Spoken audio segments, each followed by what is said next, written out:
Atchison, Kansas, is the kind of town that looks innocent from a distance, a postcard image of the American Midwest, where the sound of passing trains mingles with the rustle of cottonwoods and the faint hum of porch lights flickering to life at dusk. But the locals know better.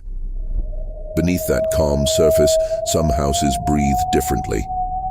They seem to inhale the past, exhaling a chill that doesn't belong to the wind.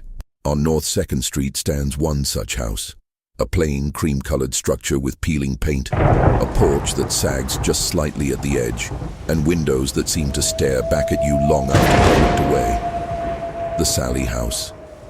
No mansion, no Gothic tower, just an ordinary American home, the kind you'd never suspect could be hiding something malignant. Yet for decades, this modest residence has been called one of the most haunted places in the United States. They say lights flicker without cause, furniture shifts when no one's near, and grown men have fled in tears after unseen hands carved scratches into their skin. Others claim it's all imagination, mass hysteria born from gossip and shadow. But there's something strange about how everyone who enters leaves a little changed, more tired, more nervous, as if something invisible follows them home. Maybe it's the house itself, or maybe it's the stories people bring with them, feeding whatever lives there. In towns like Atchison, truth and folklore share the same bed, tangled together beyond separation. If you believe that walls can remember pain, that every scream leaves a fingerprint on the air, then stay with us. Like, follow, and comment below. What do you think? Can a house truly hold a soul hostage? According to the legend, the story begins long before the television crews and paranormal investigators arrived, before the house had a name. In the early 1900s, this was the home and medical office of a respected local physician. People came here seeking relief from fevers, infections, childbirth complications, ordinary suffering in an age before antibiotics and advanced anesthesia. But one day, a mother arrived in panic, her young daughter trembling with pain in her arms. The girl's name, they say, was Sallie. She couldn't have been more than 6 or 7. The doctor examined her and diagnosed appendicitis. He decided to operate immediately, believing that any delay might cost the child her life. But in his rush, or so the story tells, he made a terrible mistake. The anesthesia hadn't taken effect. When he made the first incision, Sallie awoke, screaming, her small hands thrashing against the table. The doctor tried to finish the operation, but she went still, too still. Within minutes, she was gone. The details end there, fading into rumor. There's no record of Sallie's death in Atchison's archives, no obituary, no evidence that such a girl ever lived within those walls. Some say the story was invented years later to explain the strange activity that would torment future residents. Others insist there's truth buried under all that dust, hidden among misplaced medical records or unmarked graves. What's certain is that the house would not remain quiet. Those who lived there afterward spoke of cold spots, of small footsteps echoing across the upstairs hall at night. Sometimes they heard a child's voice whispering, always from a corner, never close enough to understand. The more they ignored it, the stronger it seemed to become.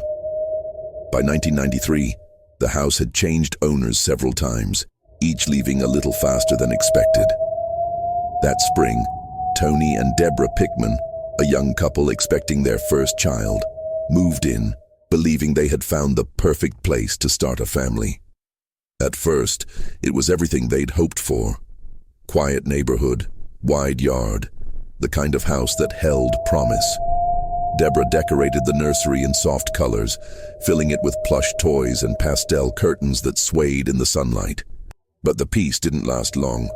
Within weeks, small things began to happen, barely noticeable, the kind of oddities you might brush off after a long day. Lights flickered for no reason. The dog barked at corners of empty rooms. Toys moved slightly overnight, as if someone had played with them. Deborah laughed at first, blaming her own imagination. Tony, however, felt something different. an unease he couldn't explain. One night, as he passed the nursery door, the air grew colder. He saw the mobile above the crib spinning slowly, though the windows were shut tight. Then came the faint sound of a giggle. It was high-pitched, girlish, but when he stepped inside, it stopped. The air smelled faintly of ozone, like the moment before a thunderstorm. He didn't tell Deborah. Not yet. He wanted to believe it was his nerves, a trick of exhaustion. But over the next few nights the laughter returned, sometimes followed by the light patter of footsteps racing down the hall. They'd check, and nothing was there. The dog, once playful, refused to enter the nursery again. Even then, the Pickmans told themselves it was the house settling, the wind, imagination. Anything but what it seemed. The activity grew bolder as Deborah's pregnancy progressed. Photographs of family and friends were found turned upside down. Electrical devices failed, no matter how many times Tony replaced the batteries. The television would switch on by itself, its screen flickering with static before fading to black. Deborah felt watched constantly, though she couldn't say from where. The worst moments came when she was alone, soft knocks on the wall, then a whisper, faint and childlike, calling her name. Mommy. The word was small, fragile and deeply wrong. The first time she heard it, she froze halfway down the stairs, the air thick with the smell of burnt sugar. Later, when she told Tony, he laughed nervously. But the color drained from his face when she played back a home video she'd recorded that day. Beneath the sound of her voice, something whispered faintly through the static, one word, drawn out. Mommy. Visitors started to notice strange things too. Friends said they felt sudden nausea inside the nursery or the prickling sensation of being stared at. Some claimed to see a small shadow darting across the hall. Others said they felt something tug their clothes lightly, as if a child were seeking attention. But when Tony began waking with deep scratches across his chest and arms, skepticism turned to fear. They watched in horror one evening as 3 fresh marks appeared on his skin before their eyes, thin, bleeding lines across his stomach. Deborah swore she saw a shadow standing behind him, darker than the room itself, small and trembling. Tony collapsed moments later, shaking uncontrollably. The next day, the wounds remained, but there was no explanation, no logic that could fit. And still, no one could say for certain what they were dealing with. An angry child, something darker, or the human mind unraveling under pressure. After the scratches appeared, Tony tried to rationalize everything. He told himself it must have been sleepwalking, or maybe he'd scraped against something sharp in his sleep. But deep down, he knew he hadn't. The marks were too deliberate. 3 clean slashes, perfectly parallel, like the claws of something invisible. Deborah urged him to talk to someone, and eventually they reached out to a local paranormal team. The investigators arrived one humid evening armed with cameras, recorders, and electromagnetic sensors, their enthusiasm barely concealing a nervous curiosity. From the moment they crossed the threshold, the air inside the house seemed heavier. One of the investigators, an older woman with years of experience, paused in the doorway and whispered, "It's angry." Throughout the night, the team recorded unexplained audio. Faint voices, whispers layered over static, a single breath that didn't belong to anyone present. In the nursery, temperature gauges plummeted from 70 degrees to 50 in seconds. A teddy bear slid slowly across the carpet as if nudged by an unseen hand. Tony, watching from the corner, muttered, "Do you see that?" But when they reviewed the footage later, nothing moved. No bear, no shadow, just Tony's wide eyes staring into the dark. That was the first of many contradictions inside the Sallie house. Every piece of evidence seemed to vanish when the light returned, as if the house was mocking them. When the investigators finally left, they promised to return with better equipment. Tony and Deborah were left alone again, the silence pressing on them like weight. In that quiet, the house seemed to breathe. Sometimes Deborah swore she heard tiny footsteps pacing near the crib, followed by a whisper too faint to catch. Other nights, Tony would wake to the smell of iron and the slow creak of the floorboards beneath his bed. The second investigation brought even more confusion. The team set up night vision cameras in every room, leaving red indicator lights blinking softly in the dark. For hours, nothing happened, only the house settling, distant wind outside. But around 3 a.m., when the street outside fell silent, things began to stir. The living room temperature dropped again, sharp and sudden. The motion sensor tripped, but no one was near it. Then came the voice, soft, breathy, and young. "I'm cold." It was captured on one of the recorders. The group froze. Tony whispered, "Did you hear that?" And before anyone could respond, the camera nearest the stairs short-circuited, smoke curling from its lens. The next morning, when they reviewed the footage, the voice was there, undeniable. Yet skeptics who later examined the tape suggested it could have been radio interference, or even a team member exhaling close to the microphone. Tony didn't care what they said. He knew what he'd felt. That same night, he dreamed of a little girl standing at the foot of the bed. Her face was blurred, shifting between innocence and something darker, her small hands dripping crimson. When he awoke, the sheets were soaked in sweat, and there, across his stomach, the scratches had returned. Deborah wanted to leave. She begged him to pack their things, to go anywhere else. But Tony refused. Something about the house fascinated him now, as if he needed to prove it wasn't all in his head. He started setting up his own cameras, recording hours of footage each night. Sometimes he'd sit in the dark living room alone, whispering, "Sallie, if you're here, show me."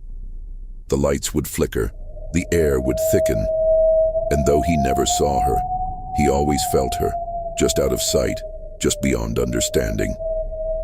As days turned to weeks, Tony's fascination twisted into something darker.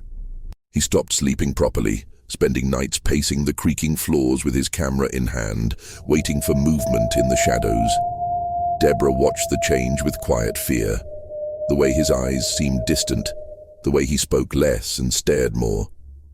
He'd sit for hours in the nursery, whispering questions to the empty crib. "What do you want?" Or, "Why me?" Sometimes he claimed the answers came as thoughts not his own, words pressed into his mind like a whisper that didn't use sound. He began sketching what he saw in dreams. The outline of a small girl with tangled hair, a torn dress, and hollow eyes that seemed to bleed into the paper. Deborah found the drawings crumpled under his pillow, each one more distorted than the last. Friends stopped visiting after a while.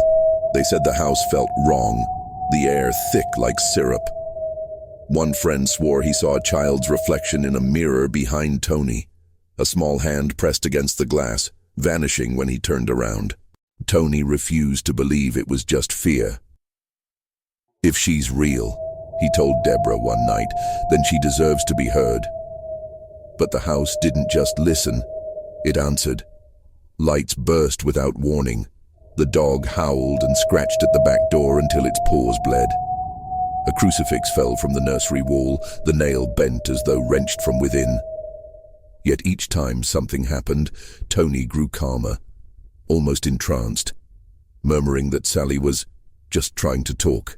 Whether it was empathy or something far more dangerous binding him to that house, no one could tell. Deborah began keeping a journal, desperate to make sense of the madness that had invaded their lives. Her entries read like the unraveling of a dream. "The air feels electric tonight. Tony says he saw her again, by the crib. I can't tell if he's awake or dreaming anymore." She tried to anchor herself in reality, folding laundry, baking, turning on cheerful music, but the house resisted normalcy. Light bulbs shattered without reason. Clocks stopped at random hours. One afternoon, she returned home to find every photo frame face down, as though someone had methodically hidden their memories. When she turned them upright again, she noticed one picture, of her and Tony smiling on their wedding day, had been sliced clean across the middle. The knife lay on the counter beside it. Neighbors began whispering that something was wrong with the Pickmans. Tony's once friendly demeanor had turned cold, suspicious. He accused Deborah of moving objects, of trying to make him think he was crazy. But Deborah knew he didn't need her help for that. The house was doing it on its own. She'd wake some nights to find him standing motionless at the end of the bed, staring toward the nursery. Once, she swore she saw a child's silhouette standing beside him. When she blinked, it was gone, leaving only Tony's eyes, wide and glassy, reflecting the faint light of the hallway. Psychologists later suggested that stress and exhaustion could explain it all: sleep deprivation, expectation, mass suggestion. But anyone who has spent time in that house tells a different story. They say there's a presence there that feeds on attention, on fear, on belief itself. And whether or not Sallie ever existed, something in those walls responds when you call her name. The question that haunted Deborah most wasn't what was happening, but how much of Tony was still truly his own. By late summer, Tony's world had shrunk to the house itself. He barely left anymore except for short drives through Atchison's quiet streets when Deborah begged him to get air. But even then, his eyes kept flicking toward the rearview mirror, expecting to see a shadow in the back seat. He told her once quietly that Sallie followed them when they left, that he could feel her sitting behind him, silent, unseen, her presence heavy like a child pressing against the seat. Deborah tried to dismiss it, but fear had a way of whispering long after words faded. She started hearing small thuds from the attic at night, like footsteps too light to belong to an adult. Their dog refused to climb the stairs anymore. It would stand at the base, whining, as if something waited at the top landing. Desperation pushed Deborah to contact local clergy. A priest agreed to visit, though his tone on the phone was hesitant, his words carefully chosen. When he stepped into the house, he paused near the nursery doorway and frowned. "It's heavy here," he murmured, his hand hovering over his crucifix. He blessed the rooms one by one, reading from a small leather book, his voice steady at first, then faltering.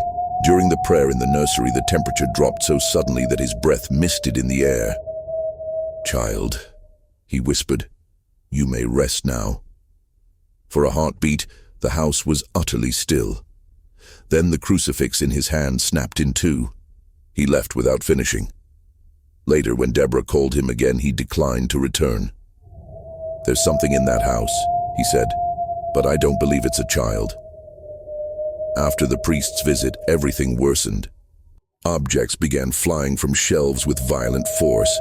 Candles lit themselves and burned down to nothing within minutes. Tony woke with scratches not just on his chest now, but his neck, his arms, his back, angry red marks that appeared overnight. Deborah begged him to leave, but he insisted they stay. "She's scared," he said. "If we go, she'll be alone again." There was a strange tenderness in his voice when he spoke about Sallie, as if she were still alive and needed him.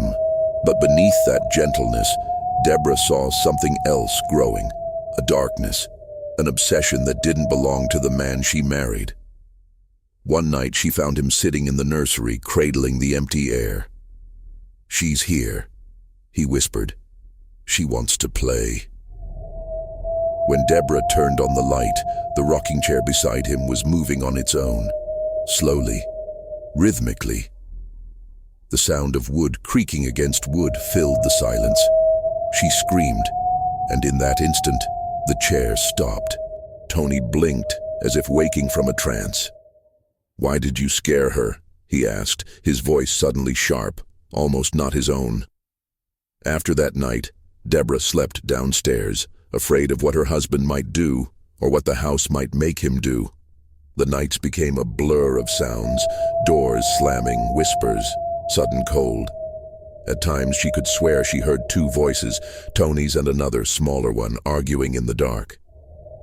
Yet each morning, When the sunlight poured through the windows, everything seemed harmless again. The furniture still, the air neutral. It was as if the house hid its face from daylight, pretending innocence until night returned. Whether Tony was haunted by guilt, exhaustion, or something that wore the memory of a little girl like a mask, Deborah couldn't say. She only knew the man she'd loved was vanishing into the walls. Word of the Pickman haunting spread quickly through Kansas. Paranormal teams, journalists, and thrill-seekers began showing up on the quiet street, their flashlights cutting through the still air of Atchison nights. Most never made it past the front door. A few who did reported that their batteries drained instantly, cameras malfunctioned, or that the house itself seemed to pulse with static. When Tony finally allowed one group inside, they brought sophisticated equipment, infrared thermometers, EVP recorders, motion sensors. It was meant to be a controlled study, an attempt to separate folklore from fact. What they captured, though, only deepened the mystery. As the team began recording, an electromagnetic spike appeared on their meters, strongest in the nursery. A cold spot followed, spreading through the floorboards like a slow exhale. Then, on one recorder, a faint voice whispered through the static, "Help me." The words were small, trembling, almost human. The group froze. Tony's face went pale. He insisted the voice wasn't Sallie's. "It's something else," he said, "something pretending." Later, when they reviewed the audio, skeptics argued it could have been interference, a passing radio frequency. Yet the sound persisted even after the recorder was turned off, echoing faintly from within the walls. One investigator dropped his equipment and ran. After that night, Tony refused to let anyone else investigate. He claimed the house didn't like strangers, that every visit made her angrier. But some suspected another reason. Perhaps Tony didn't want anyone disproving what he'd come to believe. When the lead investigator later examined his notes, he wrote one line at the bottom of the page. "If this is a haunting, it's feeding on him." Whether he meant fear, faith, or something darker, no one ever asked. Deborah, by now, lived in a constant state of exhaustion. The house never rested. Even in the quietest moments, there was always a hum beneath the silence, a vibration that made her skin crawl. She began hearing voices when she was alone, soft, childlike murmurs from behind walls. Once, while folding laundry, she heard a giggle just behind her ear and turned to find the room empty. On another night, she found every cabinet in the kitchen open, each one perfectly aligned, as if arranged by invisible hands. Tony insisted it was Sallie playing, but Deborah couldn't shake the feeling that the laughter wasn't playful at all. It sounded like mockery. When they tried to bless the house themselves, lighting candles and reciting prayers, the flames burned blue. The air thickened, pressing against their chests. Then a single picture frame, an ultrasound image of their unborn son, fell from the wall and shattered. That was the moment Deborah broke. She packed a suitcase and left for her mother's house, tears streaking her face, promising she'd return only when Tony agreed to leave. But Tony stayed behind. He told her he couldn't abandon Sallie. "She's lost," he said, "and if I leave, she'll be alone with them." To this day, no one knows who they were. Tony never explained, at least not clearly. Some say he meant demons. Others think it was a hallucination born of sleep deprivation and trauma. But neighbors reported hearing shouting from inside the house in the nights after Deborah left. Tony's voice, arguing with someone who wasn't there. Sometimes, they claimed, a second voice shouted back, a small, angry one, its pitch unnaturally high. When police eventually checked on him, they found the house empty. Lights still flickering, doors swinging gently, the faint scent of burnt sugar in the air. Tony was gone. Deborah returned 2 days later, driven by an ache she couldn't explain. Part fear for Tony, part fear of what the house might become without anyone to watch it.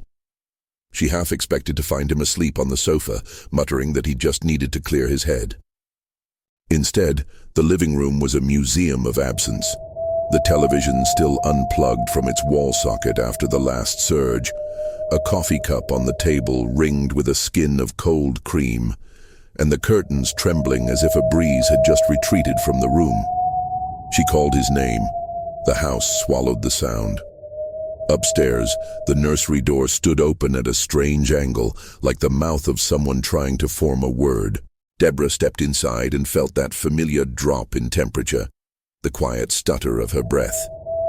The rocking chair faced the corner now, turned away from the crib, as if something small was listening to a story told by the wall. The camera Tony had left on a tripod blinked a dead little eye. Battery drained, light pulsing, then black. She found no sign of a struggle. No overturned furniture, no broken glass, no slashed photographs, not even a fresh scratch in the paint. Only silence, arranged carefully like a staged performance. Deborah called the police, who filed a report and walked the rooms with the slightly amused caution of men too polite to say ghost. Their radios popped with static when they crossed the second-floor landing, then cleared downstairs. One officer mentioned carbon monoxide, another old wiring, another the power of suggestion.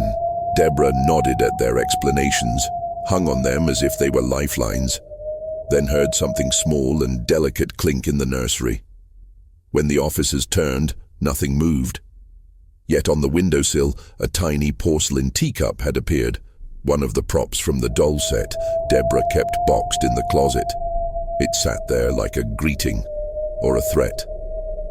Tony's car would later be found idling at the end of North 2nd Street, doors locked, no footprints leading away in the dust. In the days that followed, Deborah drifted through the house as if walking underwater, each motion weighted by suspicion of the rooms, of the air, of herself. She slept on the sofa with the lamp on and the television tuned to nothing, its soft hiss a fragile barrier against the dark. She phoned friends who declined to stay the night, their apologies flinching around the same excuse. "I just can't go back in there after what I felt." She began reading everything she could about hauntings, temperature inversions, infrasound, pareidolia. She gave each a chance, auditioned them like doctors audition cures, and still the house disagreed. At odd hours, music boxes would tinkle a broken melody from the second floor. A light pressure would touch the back of her neck. A smell of sickly sweetness would bloom in the kitchen and vanish the moment she tried to trace it. She brought a pastor from another parish, then a secular counselor, then a self-styled medium whose price was too high and confidence higher. The pastor spoke gently about prayer and the cunning of grief. The counselor suggested trauma responses and sleep cycles. The medium walked the rooms with her palms up and announced that a child spirit lingered, guarded, or puppeteered by something that wore hunger like a cloak. When Deborah asked what it wanted, the woman answered without blinking, attention, which is close enough to worship. That night, Deborah put away the cameras, the recorders, the bait. She tried to starve the house of her curiosity, to give it nothing to feed on. For 12 hours it worked. Then, around 3:12 a.m., the baby monitor, unplugged, unwired, a dead relic on the dresser, coughed out a single word in a small, triumphant voice. "Mommy." The next morning, Deborah stood in the doorway of the nursery and said very softly, "If you are a child, you're forgiven. If you are not, leave." The window thrummed as if struck by a fingertip. She waited. Nothing else happened. But that non-event felt like a promise deferred, a tide drawn back to gather its strength. Somewhere between absence and presence, between faith and fraud, the house learned her patience. Or she learned its. Determined to understand what she was living inside, Deborah began searching the town's archives for anything. Birth certificates, death notices, medical logs, that might confirm the existence of a girl named Sallie. She spent hours in the Atchison Library basement where the air smelled of mildew and old paper, scrolling through microfilm like someone rewinding a bad dream. But the name never appeared, not once. The nearest match was a Sarah Kinney, who died in 1905 at age 6, but she'd lived across town and succumbed to pneumonia, not appendicitis. Still, the coincidence gnawed at her. Could Sallie have been a distortion, a misremembered echo of another child's death? Or had the story simply been invented to explain the chaos that had taken root in the house decades later? When she asked longtime residents, their answers divided neatly down the fault line between belief and denial. Some claimed their grandparents had warned them never to walk past that house after dark, that a light sometimes glowed in the nursery long after the home was empty. Others dismissed it as a tourist myth, a story inflated by ghost hunters and cable television. Yet one elderly woman, her voice brittle as autumn leaves, told Deborah something that stayed with her. The house was never haunted until people started calling it that. That idea haunted Deborah more than any apparition. What if belief itself had built this nightmare?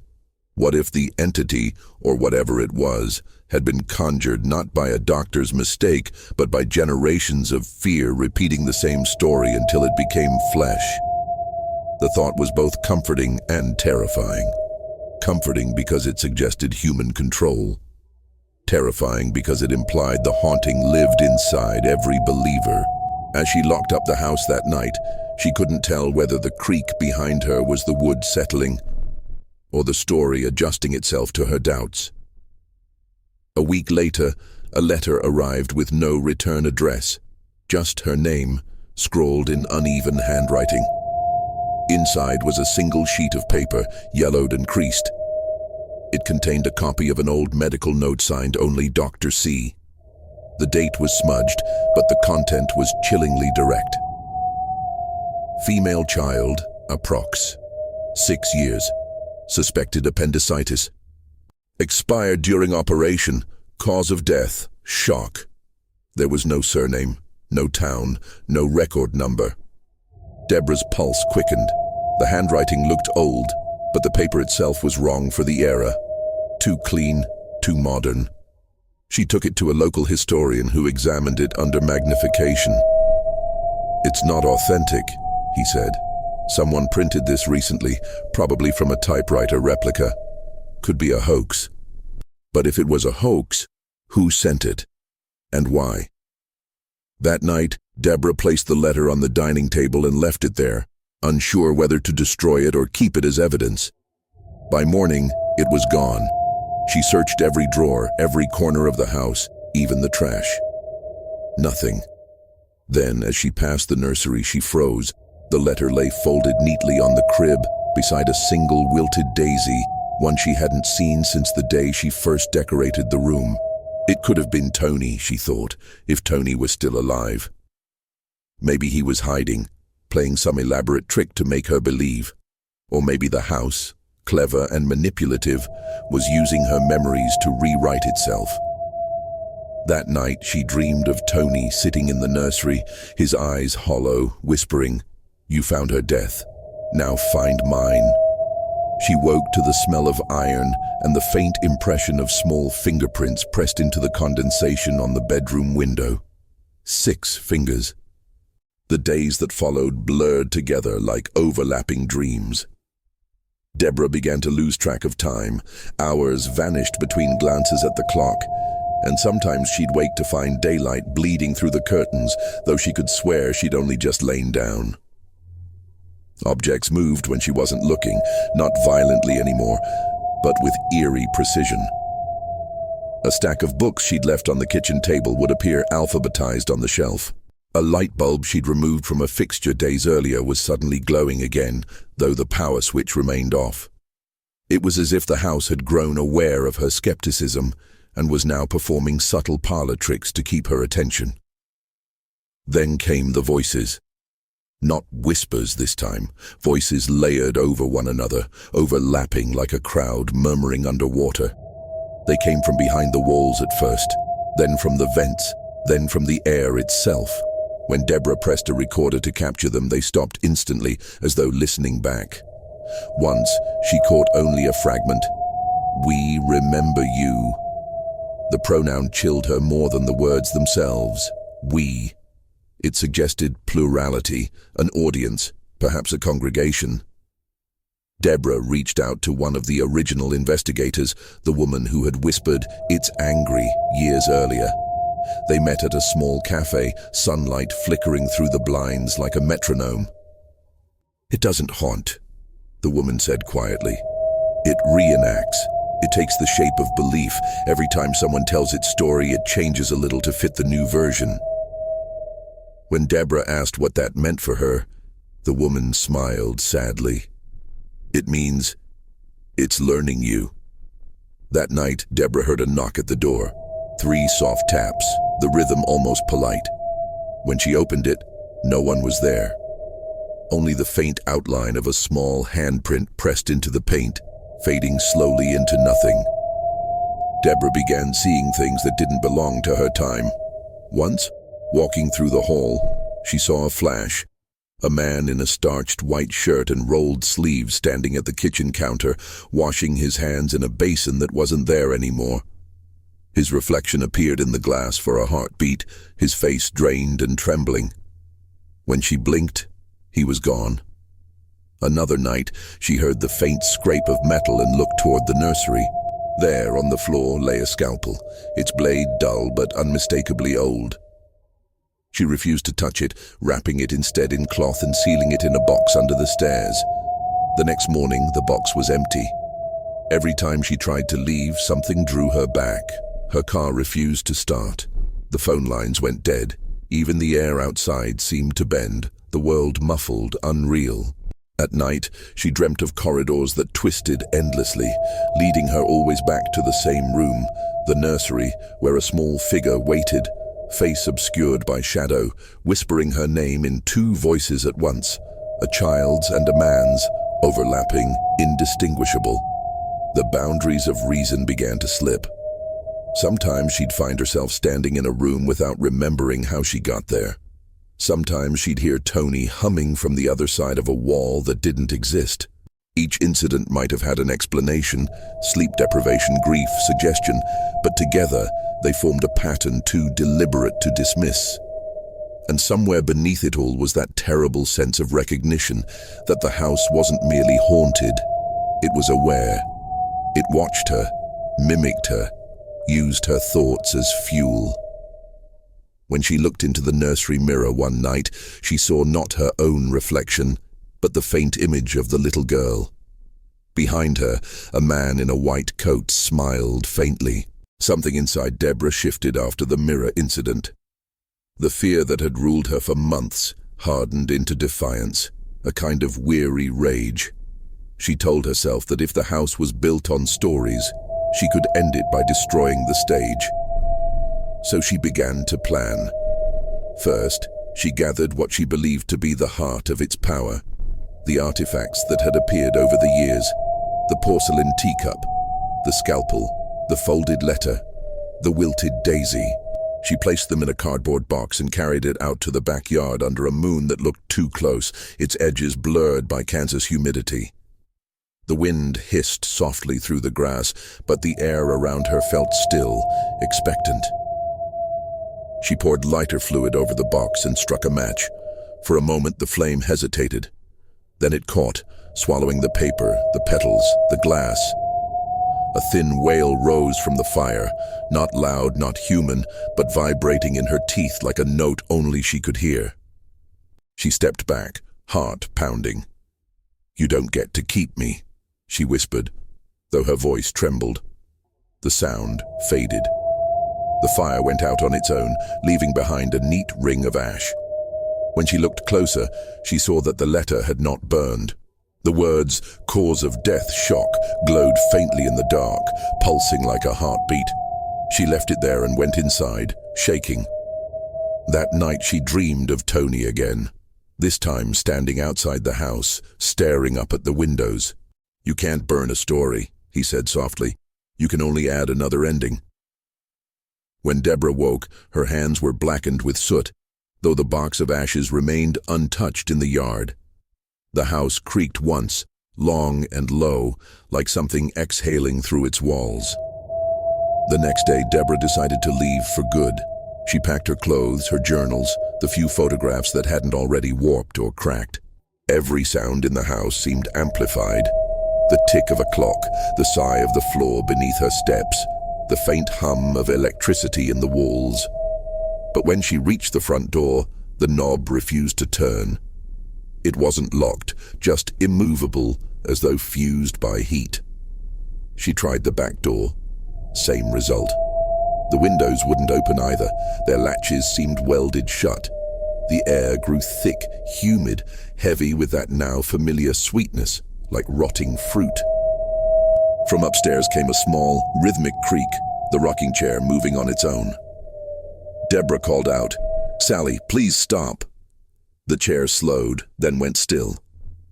For a heartbeat, silence returned, so complete it hurt. Then, from somewhere deep inside the walls, came the sound of breathing, not hers. Slow, deliberate, and impossibly close. She turned toward the mirror in the hallway and froze. Her reflection smiled before she did. The face was hers, but wrong. The eyes slightly too wide, the grin lingering too long. And behind that mirrored version of herself, she saw a blur, a child's hand resting on her shoulder. Deborah stumbled back, whispering prayers she hadn't said since childhood. The lights flickered violently, then burst one by one. In the flashes of darkness and light, the house seemed to move, angles bending, shadows twitching, doors stretching taller. And through it all, a voice, soft, tender, unmistakably feminine, spoke her name. Deborah. Not a plea, a claim. When the last bulb shattered, the house fell still again. Deborah collapsed against the wall, shaking, eyes fixed on the mirror. Her reflection still smiled, though her own mouth did not. And somewhere, in the rhythm of her own trembling breath, she could hear another voice, echoing it perfectly. When morning came, Deborah wasn't sure it was morning. The light that slipped through the curtains was the color of ash, a sunless hue that flattened every shape in the room. Her watch had stopped again. She told herself there must be a way out. Every structure, no matter how cursed, has a door. Gathering what strength she had left, she went from room to room, marking the walls with chalk crosses, whispering each time, "You don't own me." The chalk lines shimmered faintly, then bled downward like tears of dust. Somewhere above, the attic door creaked open on its own, releasing a gust of air that smelled of iron and lilies. She hadn't even known there was an attic. Inside, the space was smaller than it should have been. The beams bent inward, closing like ribs. In the center sat a single child's chair, and on it a small tin box. Deborah hesitated, then opened it. Inside lay fragments of things she recognized. Tony's wedding ring, a burned corner of the ultrasound photo, a button from her own blouse. Mixed among them was something she didn't recognize, a scrap of newspaper browned with age. The headline read simply, "Local doctor found dead in apparent suicide." The article's text was half erased, but the surviving lines chilled her. Claimed to hear child's voice nightly. Said he could still feel her heart stop beneath his hands. A scream caught in Deborah's throat. Behind her, the attic boards began to creak. Not from footsteps, but from pressure, as if the house were inhaling. She turned and saw shapes forming in the dust, a child's outline merging with that of a man in a doctor's coat, their faces flickering between pain and recognition. "We finish what you begin," the two voices said in unison. She slammed the box shut and fled, the wooden ladder snapping behind her like the closing of a jaw. Downstairs, the house felt different. Too quiet, as though it were waiting for her to make the next move. Deborah grabbed the phone, but the line was filled with static that slowly shaped itself into words. "You saw it." The receiver burned against her ear. She dropped it and backed away. Her mind raced. If the doctor had taken his life, maybe the haunting wasn't a haunting at all, but a loop, an echo of guilt repeating through everyone who entered. The house didn't feed on fear, it fed on remorse. It replayed tragedy until someone new believed it enough to relive it. She found herself speaking aloud to the walls.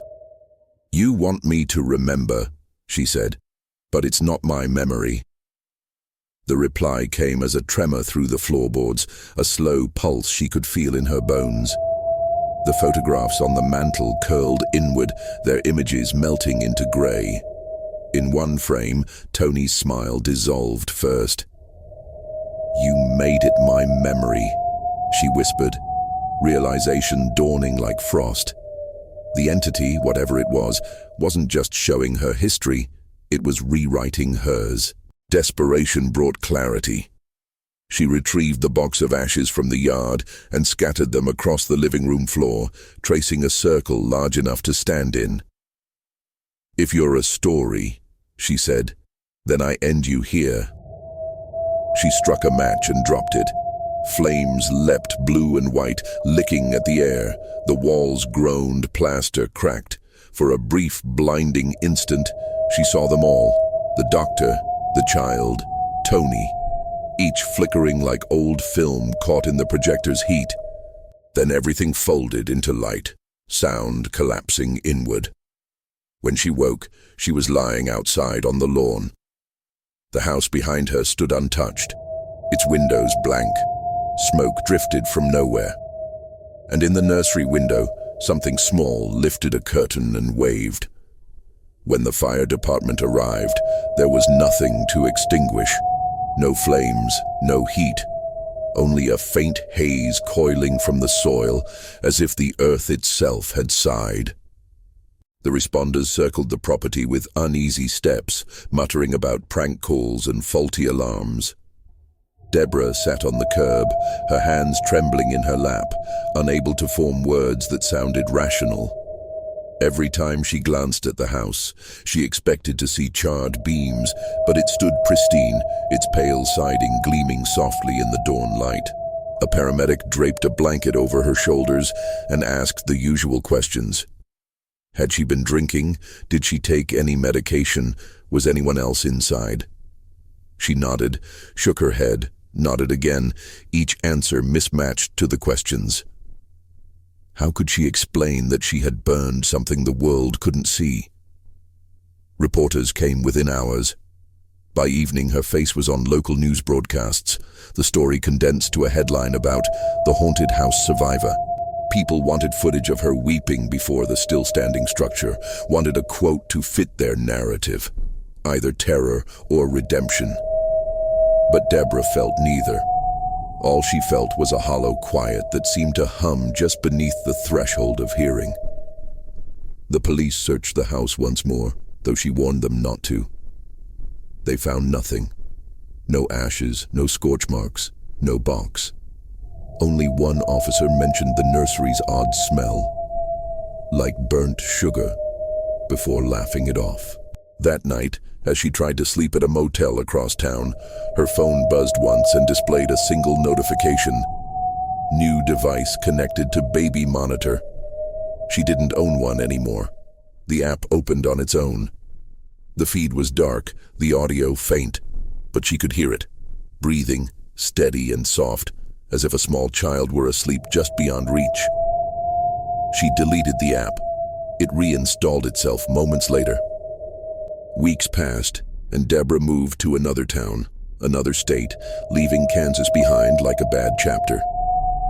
Yet distance did not dissolve the unease.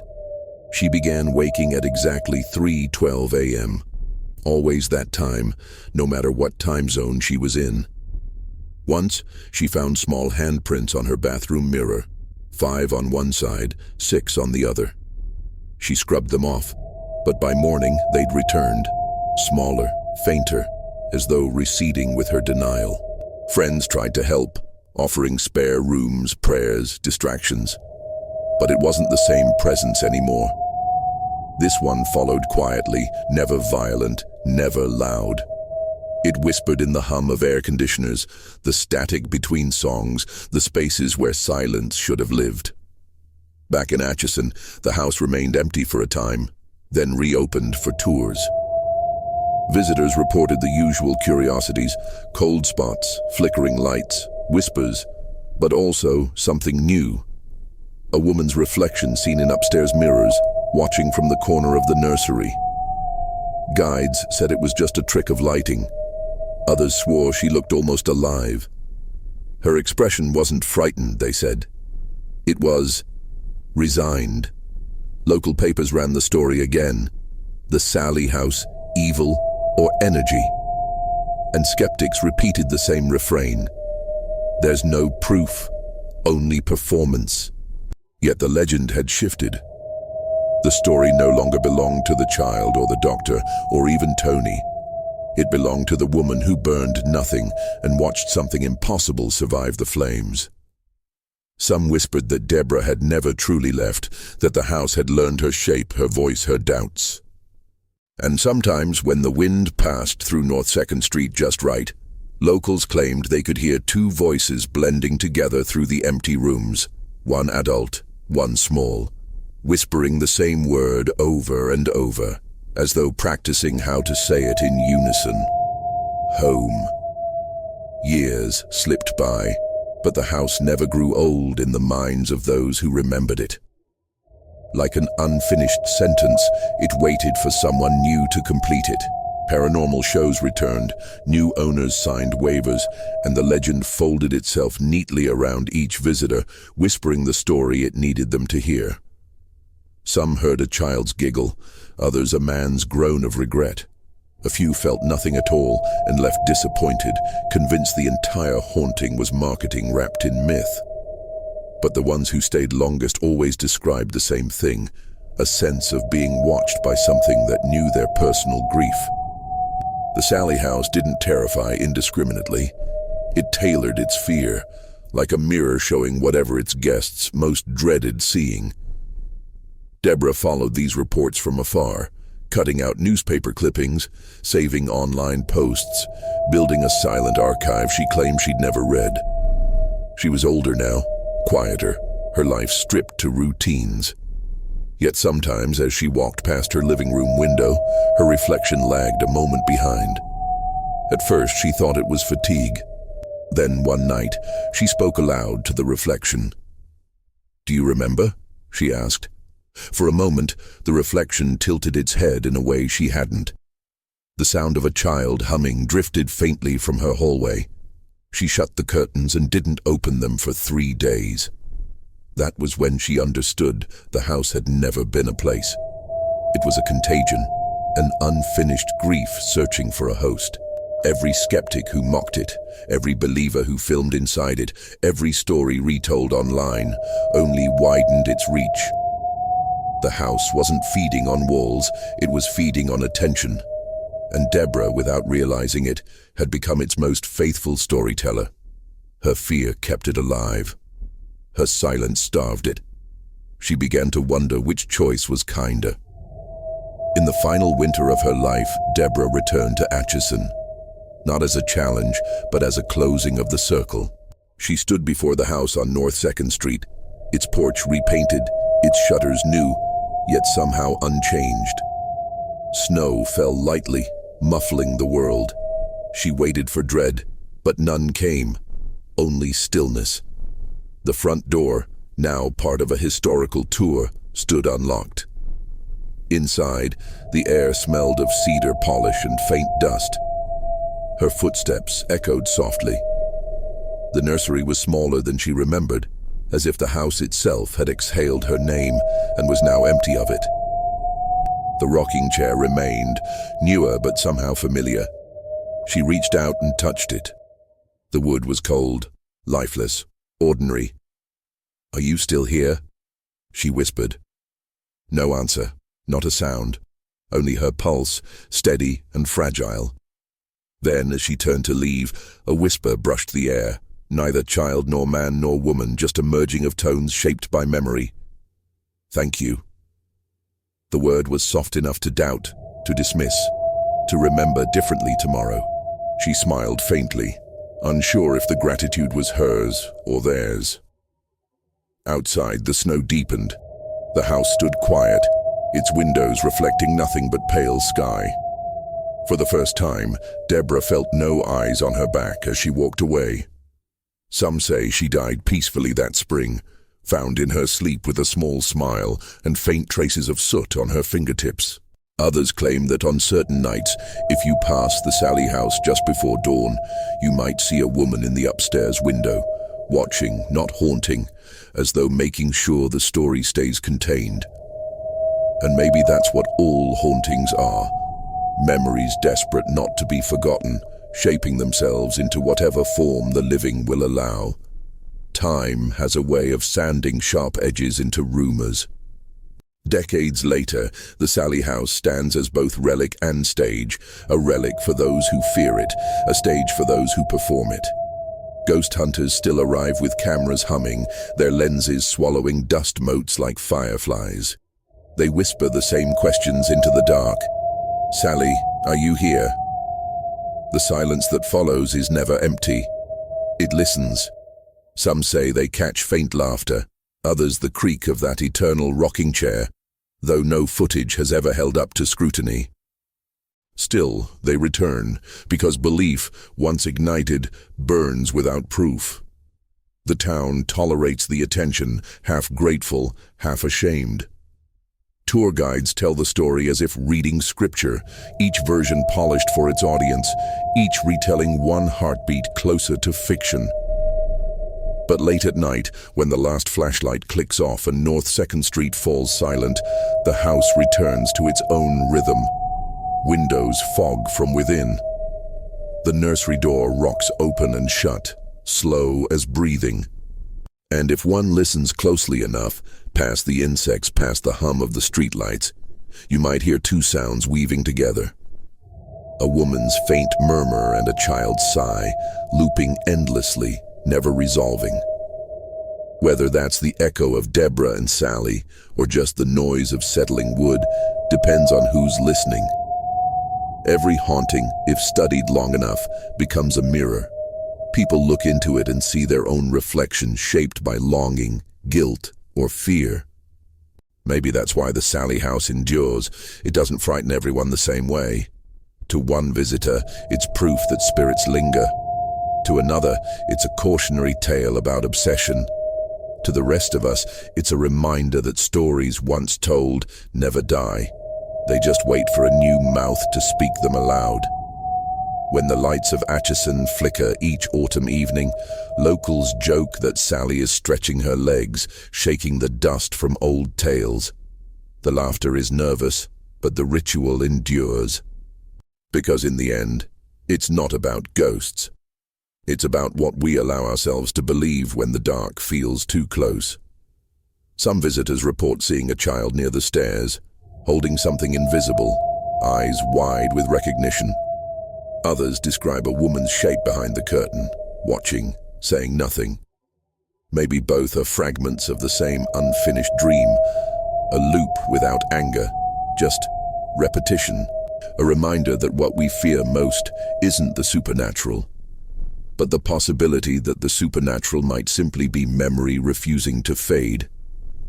Years from now, long after the paint peels again and the floors warp from damp summers, the Sallie House will remain, because places like this don't die, they transform. New owners will come, dismiss the legends and repaint the walls. The first few nights will pass peacefully. Then something small, a misplaced key, a flicker in the nursery, the faint smell of burnt sugar curling through the vents. They'll laugh, remembering the stories, telling themselves it's nonsense. And maybe it will be. But maybe, in the small hours before dawn, one of them will wake to the sound of a child's whisper or a woman's sigh overlapping with their own breath, and they'll understand that the house doesn't need belief, it only needs memory. Because the Sallie House was never about one ghost or one death.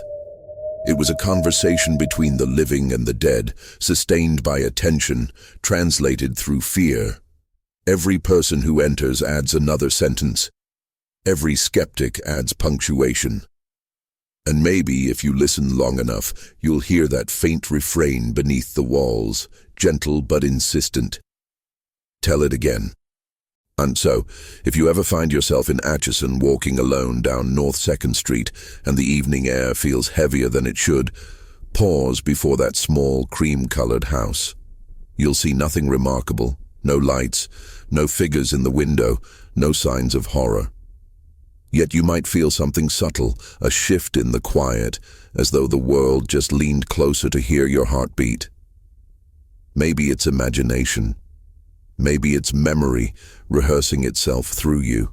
Step closer, and you might notice the faint outline of a handprint near the porch railing, too small to be adult, too recent to be old.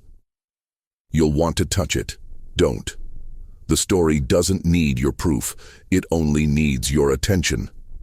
Because every time someone whispers, "Sallie House," the house stirs, stretching through time like a rumor that refuses to end. It waits, not to frighten, but to continue.